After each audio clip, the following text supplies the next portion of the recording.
वो हमास को भी गले लगा सकते हैं। दशहरा रैली में उद्धव ठाकरे पर सीएम एकनाथ शिंदे का बड़ा हमला।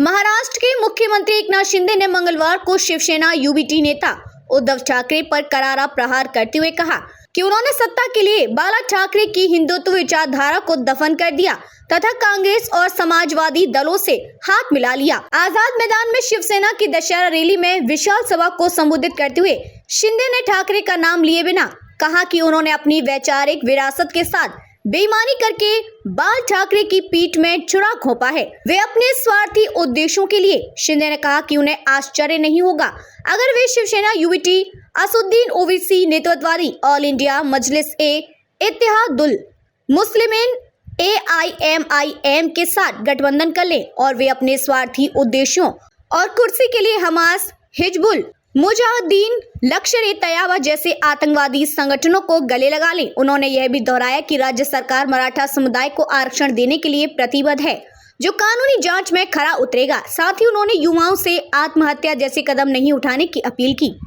शिंदे ने कहा कि आपने सत्ता के लिए कांग्रेस और समाजवादियों के साथ जाकर बाला साहेब ठाकरे की हिंदुत्व विचारधारा को दफन कर दिया। बाला साहेब ने शिव तीर्थ शिवाजी पार्क मैदान से गर्व से कहो हम हिंदू हैं का नारा दिया था, लेकिन उस स्थान से गर्व से कहो हम कांग्रेसी और समाजवादी हैं जैसे नारे दिए जा रहे हैं।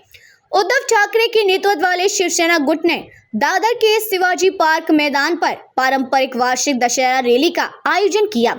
शिंदे ने कहा कि जो पार्टियां अयोध्या में राम मंदिर निर्माण की समय सीमा पर सवाल उठाकर भारतीय जनता पार्टी भाजपा पर निशाना साधती थी, वे अब शर्मिंदगी महसूस कर रही हैं। शिंदे ने कहा वे अब उजागर हो गई हैं, अब वे अयोध्या कैसे जाएंगे। महाराष्ट्र में लोकसभा की 48 सीट।